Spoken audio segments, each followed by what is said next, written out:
So, Owen, it's wonderful to meet you, man. Thank you for taking a minute out. I'm so happy to be here. Thanks for having me. I Me appreciate too. it. And I, as I said up front, I just got to say it on here. There is no better moniker than the Blue Collar Mystic. I love it. Like it immediately pops off the page like the best trio of words ever. So it's I great. really, really appreciate that. Well, I think what I am and what I try to do is just to simplify and shortcut people these esoteric concepts that have been like hidden and occulted and all these big words. It's like, dude, it's really not that complicated. Right.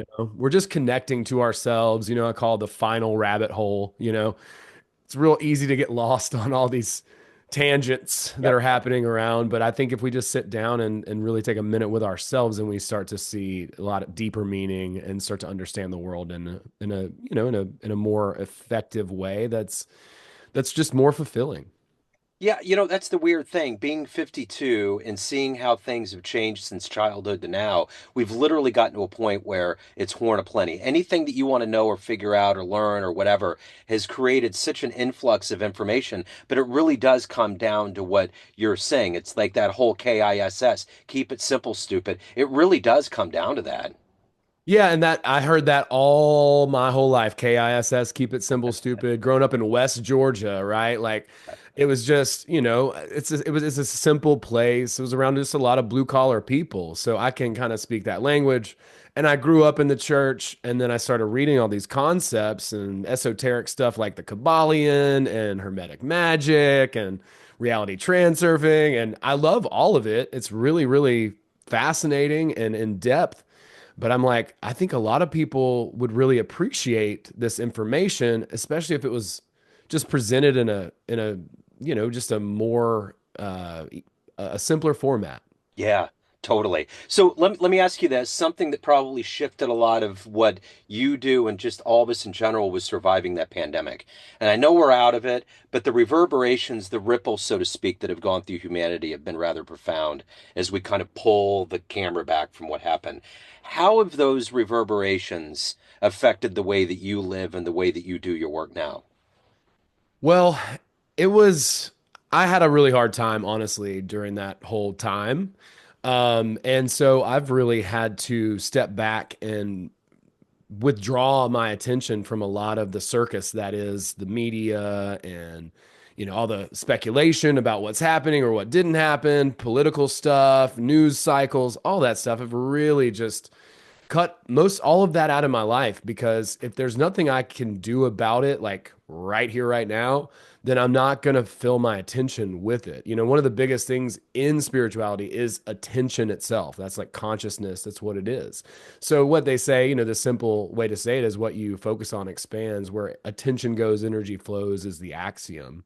Yeah. So, I think a lot of times we get looped into paying attention to things that we don't like and what people don't realize is when we do engage with the things that we don't like and we get all steamed up and we get all upset, we're actually growing the energy of whatever that thing is. We're perpetuating that thing that we are actually against. So the more we fight against it, that's why they say what you resist persists. The more we fight against it, the more we're actually just, pushing it further into the consciousness, the collective psyche. So for me, it's been about taking things out and opening up space. And I think if you're a creative person, if you want to be more creative, everyone's a creative person. But if you want to be more creative, the best thing to do is to open up space. What can you take out, And even a lot of the positive self-help stuff. Like I don't want to tell people not to listen to positive YouTube videos and self-help stuff and spirituality stuff. I'm not saying that, but at the same time,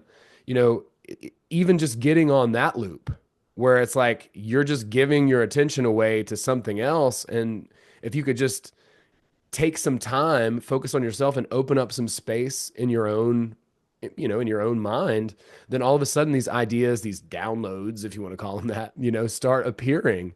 And then you start getting ideas, and this little breadcrumb trail is kind of like how I like to describe it of opportunities and possibilities and ideas just start laying out in front of you. It's like I think Rumi said, when you start to walk on the path, it will appear. So you have to take initiative first, and then things start to work toward your advantage.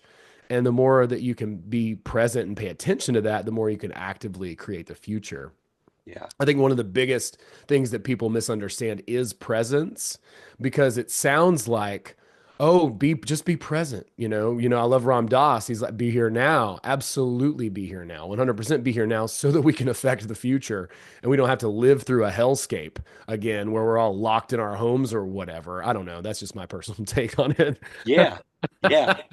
No, I dig it. I dig it. So let me ask you this. On paper, you're the blue collar mystic, you're a producer, you're a coach, you're a comedian. But if we were to get to the brass tacks here in 2024 and I put you in front of a bunch of grade school kids, third graders, it's career day, Johnny's in the back of the room and he's like, "Hey, what do you do for a living?" What's your answer? Yeah, that's the time. I mean, I'm an entrepreneur. I've started several businesses. I enjoy business and I like sharing. And I'm a teacher. Ultimately, I'm a teacher and I'm a businessman, when it comes down to it. I love taking these ideas and sharing them, and I love helping people solve problems and finding ways to make their lives easier and better so that it's just a higher quality of life for all of us. So that's really where my focus lies. So I guess I would have to say that. Yeah, like teacher, businessman, something like that. So what did you want to be in the third grade? When you were a kid, what was your dream life? So I wanted to be on Saturday Night Live when I was a kid. Yeah, I was like obsessed with Adam Sandler and Chris Farley growing up, that whole cast. Yeah. And they were so funny and silly to me. It just allowed me the feeling of freedom and just being just dumb humor, Yeah. and so that's kind of what I really wanted to do. And I think that I have what's cool about the world that we live in now is that I have the opportunity to do that without having to be in that container. Yeah. So, I run a page on Instagram and basically an agency called Athens Comedy. So, Yeah. we do a lot of that. We're working with a hockey team here. We're working with many local partners. I'm doing a comedy festival here in May. So I get to do a lot of the things that I would do if I was in, a situation similar to the Saturday Night Live thing, but it's our own thing that we Yeah. do. We establish the rules, so it's actually a better situation, in my opinion. So take me back to your childhood. What were these underpinnings that kind of became your life of being a teacher, of being an entrepreneur, of finding comedy? What were these things that were planted, harvested, and evolved into this life you have today? Well, both my parents were musicians. They were very openly, creative people. My dad was a bass player. I wound up taking up playing the bass too in college and playing music and stuff. My mom was a singer. And they just always encouraged me to follow whatever it was I was interested in, which ranged from baseball to football to comedy to whatever, skateboarding as a kid. And so they gave us enough space to really explore the terrain and figure out what we liked and what we wanted to do. And that was just kind of what I naturally gravitated toward. Now, I didn't have a lot of friends at the time growing up that were interested in the same things culturally and artistically that I was. Yeah. So I kind of had to make my own space for that. And then when I got into college, I started to connect with people who definitely were interested in the same, had similar tastes in music, were interested in comedy and learning about cool bands from the 70s, Led Zeppelin and Pink Floyd and expanding your mind and psychedelics and all that stuff. So I got into that in college and I started to really meet more and more people who shared interests with me by that point and then started to actually be able to create things, Yeah. a little bit more easily. Of all of these things, being a comedian, I don't think people understand how tough that is, how much grit it takes to, get up in front of people, to be vulnerable, to make people laugh. It's a big deal. What was the first time that you made a room laugh or that you knew this was something that was a part of your world? I had always been told that I should do it as a kid, like all my parents' friends and stuff were like, "Oh, you should be a comedian," because I just would be riffing and being playful in the moment. Yeah. And of course I was like, "No. Anything you guys tell me that I should do, I'm doing the opposite." Yeah. So I didn't start performing until about 6 years ago, the first time I ever did stand up. And before that, I was a producer for TV and film. I made a lot of like prank shows. I was a prank casting producer, which was an amazing role. I learned a lot of skills, creative problem solving, logistics, those types of things from that experience. And then I got to really understand the other side of production from that angle. So it was really a great background for me. Yeah. But yeah, I resisted it. I resisted it all my whole life because I didn't. And my mom would always say, "You got to find something that you can do just on your own. You need to stand alone." And I was like, "I don't want to stand alone. Like I'm a type 2 on the Enneagram. I love helping people. I love being part of a group. I love encouraging and supporting other people." But part of that journey of being a type 2, if people are familiar at all with the Enneagram, is working toward that artist individualist archetype and really embodying yourself and being more of an individual.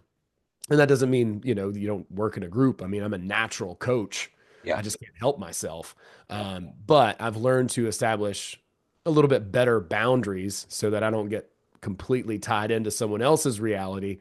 And I have my own goals and aspirations that I focus on first. And then, secondly, helping other people because we can't pour from an empty cup. Yeah, for sure. So when you look at the arc of your career, what was one of the hardest gigs that you ever had that ultimately turned into being one of the most growth-oriented, beneficial things that maybe it was a risk that you took that really paid off? Yeah, there was a big risk that we took. My first business, we started doing Airbnb arbitrage, is what it wound up being called. I didn't know it. I don't think it had a name at the time. This was in maybe 2017. I started doing Airbnb because I had some friends in East Atlanta who built a teepee in their backyard and put it on there as a joke.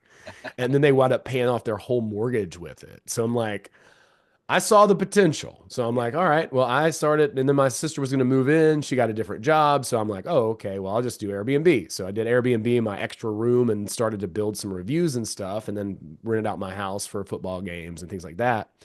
And then I was like, all right, well, if this is working, then it could work for other people. It could, we could rent other people's homes out for football games. We could rent other people's homes out. And there's a, like, kind of a bougie lake about an hour from here. So I started to find clients that had lake homes and vacation homes, and then I started asking around other people who also did. And so we would basically just do all the photos, all the marketing, all the logistics, and everything with people's Airbnbs, and they would just get free money. I called it paid vacation because it's like you leave your house or you're not at your house, we rent it out, you come home, it's clean, and there's a check on the counter. Yeah. So as someone who's kind of been a bootstrapper, like I've never had like, a board or like, like a fund to fund me as an entrepreneur.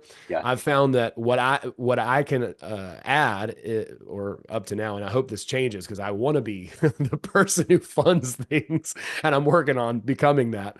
But I can do the labor and I can offer the logistics and do the work, and then that way the partner is like, okay, cool. I'm making money. So I figured out a way to kind of slide in like that. And that was a big risk. I was bartending at the time when we started that, and we had a client who had a quadruplex, and we said, hey, listen, if we outfit this unit that's sitting empty, it's not rented right now, and put it on Airbnb, will you split profits with us? And she was like, yeah. So I just went to work and made as much money as I could and bought couches and bar stools and paintings, and we outfitted the place. And then immediately it rented for like a month. And so we took all that money and we went to the next unit that was empty, and then Yeah. the next, and then the next. And we really did an upfit on the whole house. She wound up making money during the pandemic selling the place, and she thought the shape that it was in, she would have probably had to take a loss on it before we got started. So it wound up being a real win-win-win for everybody. And it taught me a lot. Like I got to learn a lot about business and about, Airbnb. And then 2020 happened, and then Airbnb is like, oh yeah, by the way, this whole thing's happened, and they decided that it would be the right thing to do to refund everybody regardless of your refund policy and all that kind of stuff. And nothing better than having a giant corporation tell you what's morally correct to do. Right. So that was tough, but that's what leveraged me into getting into coaching. So Yeah. that, I can look back on it and be mad, but at the same time, it's like that opened up an opportunity because I mean, I was living a pretty fun life during that because I had several of these going and I was really able to travel. I was working on cruise ships, doing comedy and hosting events with Kiss and the Impractical Jokers and all that kind of stuff. And then the pandemic happened and my business shut down. But what wound up happening is, all our partners were great to us. And I was able to leverage that into creating my coaching business. So it worked out for the best, anyways. One door closes, one door opens. That's for sure. So let me ask you this. Who's been that hero? Who's been that bedrock for you in your life, being a creative and an entrepreneur? Who has that been for you? Like, as far as like a personal mentor that I work with, or just someone that I look up to? Just kind of overall, someone that's fueled these passions and desires you've had. Well, when I first started looking into all this stuff, the essay by Ralph Waldo Emerson, Self-Reliance, probably one of the, I think it's the best essay ever written. It really, because I thought it was about farming when I first, I'm like, what is it? And then I would listen to it. I was working on a tree farm at the time, just like manual labor, on a tree farm.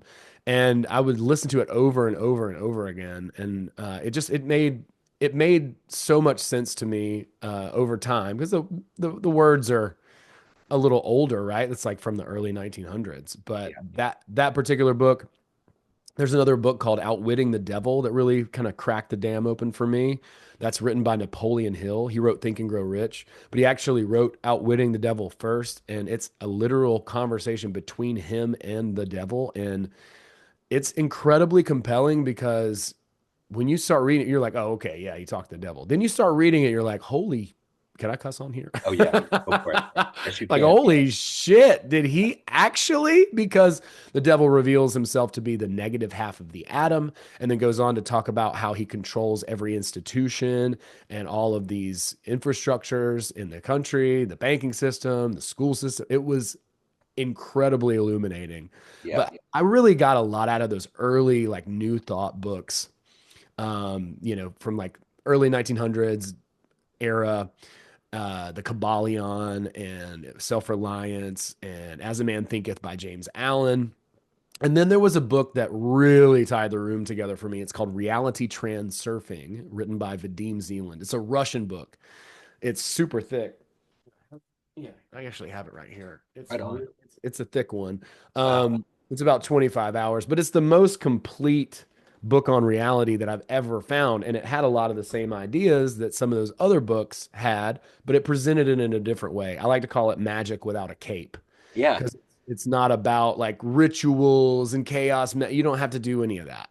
Yeah. It's just because the truth of it is that we are the ritual. Yeah. And it's about aligning our heart and mind, which I didn't know was possible, right? For years and years. I'm like, you either have to be a logical pencil pusher or a broke creative. You Yeah. can't be both, right? And so I through this book, I was able to start to understand that and implement a lot of the principles, internalize them. And then I was teaching these principles on YouTube, and that's kind of what got me launched off into the coaching field. So if you can meet anybody alive on the planet right now, whether it's in your field or otherwise, that you find inspirational or fascinating, who would you love to meet and hang out with for a little bit? I mean, there's so many. Yeah. I mean, Yeah. I would say this guy who wrote this book, he's a Russian guy. That'd be Yeah. really cool. I'd Yeah. like to meet Bill Burr. He's hilarious. Or Oh my Dave God. Chappelle. Forget about it. Like either one of those guys comedically would be amazing to meet. I've gotten to meet a lot of my heroes, Yeah. which I'm very fortunate for. And some of my mentors are just incredible. Like I brag and brag and brag on the people who are and if you're not bragging on your mentor, you got the wrong one. Yeah. But like my mentor number one is Courtney Johnson. I think she's an absolute G. She's gonna be white Oprah, dude. She's Yeah. a brilliant person. Yeah. And then I learned a lot from a gentleman named Peter Sage as well. I've taken a lot of his courses and stuff, and love his work. He's such an inspiration as well. He's rowing across the Atlantic right now, and I've got to meet him and talk with him and collaborate actually a little bit with him, which is mind blowing because he was like a trainer for Tony Robbins for years and years and just a genius businessman.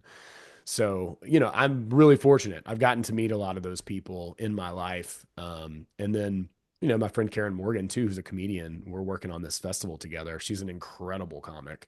Yeah. And, you know, I get to be on a call with her tomorrow. You know, we're kind of coordinating and doing the logistics for the festival. So, yeah, really, I'm fortunate because like there's a lot of people that I have gotten the Yeah. opportunity. Would love to meet this Russian dude. I think that'd be Yeah. really cool. And Yeah. then, yeah, I would love to meet Bill Burr. He's so funny. He just Man, cracks get me out up. of town. He's so good. Like you just get away and you're like, how do you do it, man? Like there's just so much that is so multifaceted. Yeah, from the word go, he's been the guy. So let me ask you this. You have to give a lot of yourself in the realm of coaching and teaching and helping others, but you also have to save gas in your tank for who you are to evolve as a human. How do you collectively find that motivation every day to work at the top of your game and evolve as a human? Yeah, well, I'm actively trying to find things to cut out, you know, and to Gotcha. open up space. I give myself the morning.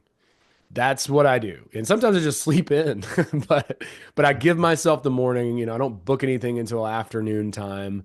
And then that way I can write, I can work on material, I can work on myself, I can, you know, focus on me and journal and ask myself what needs to happen because the biggest thing, and this is from my mentor Courtney, she's like, if you are going to be creative, the best thing to do is just make yourself bored.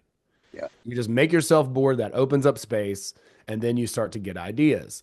And then from there, you start to take those ideas down. And as soon as you get the idea, write it down or make that video right now as it's on your mind. And then, you know, that's just her approach.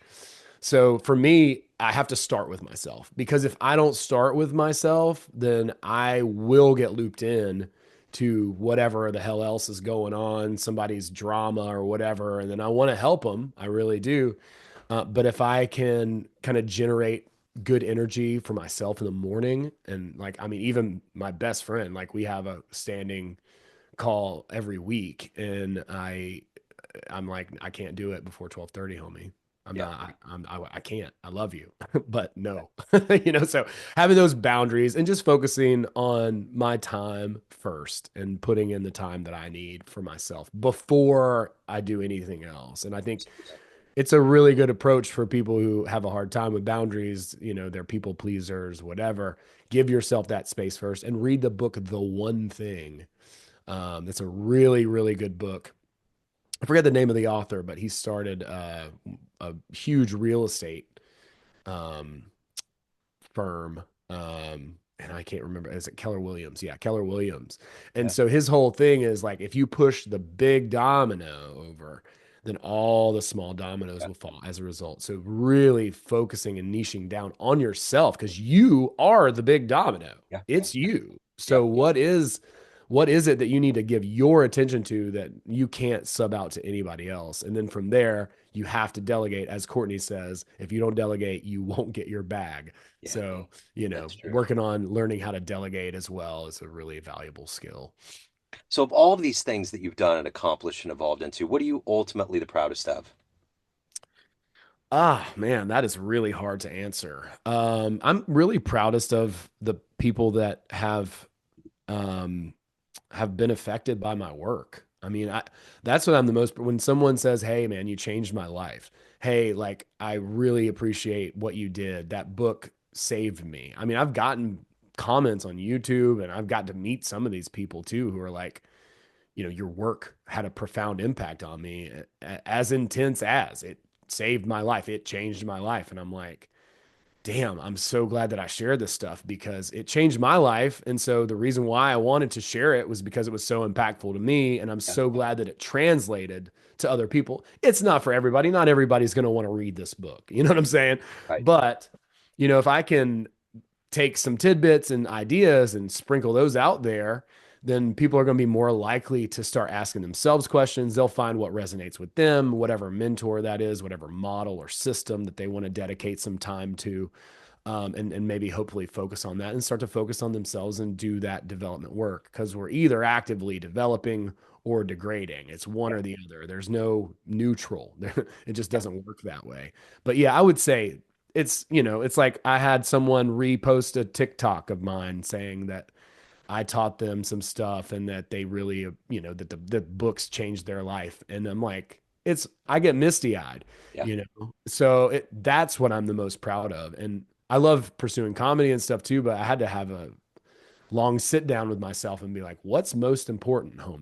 homie? Like what really is going to, and those worlds are coming together, Yeah. in a way that's really cool. And I'm still going to do comedy, but it's like, what are the priorities? And the priority is obviously to help other people, first and foremost. And laughter obviously helps too, Yeah. but I am really passionate about sharing and seeing people meet their potential and find their true goal. It's super important to me. Absolutely. So at the end of the day, everyone has a perception of you. Family, friends, clients, everyone that divulges in your creative arts and comedy, but you run the show. What's your perception of you? Who do you think you are? Deeply closeted. No, no.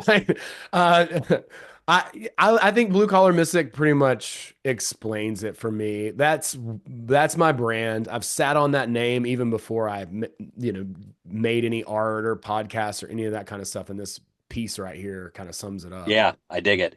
Yeah, and so, that really it is that's my own kind of conception of who I am.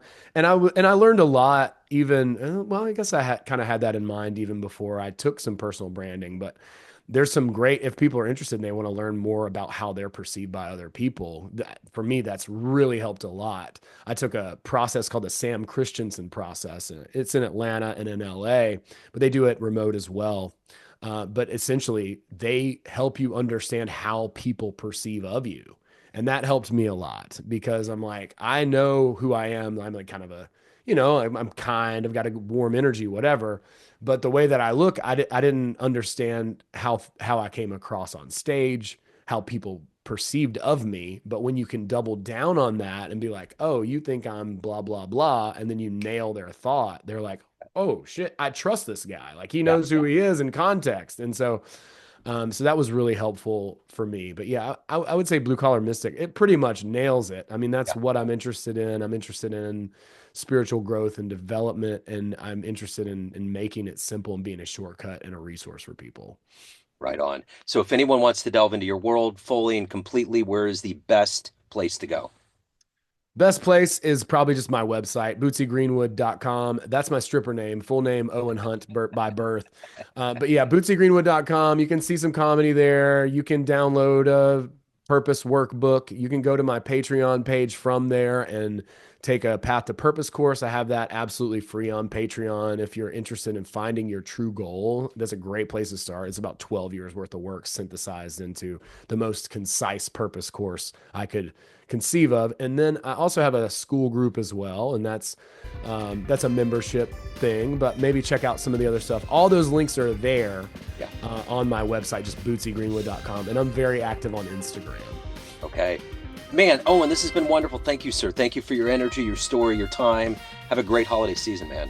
Joe, thank you. I really appreciate it. Thanks for having me on. I'm ecstatic. Let me know. I'm happy to share this out with some folks. Love to. Absolutely. You'll be the first to know. Thank you, sir. I appreciate it.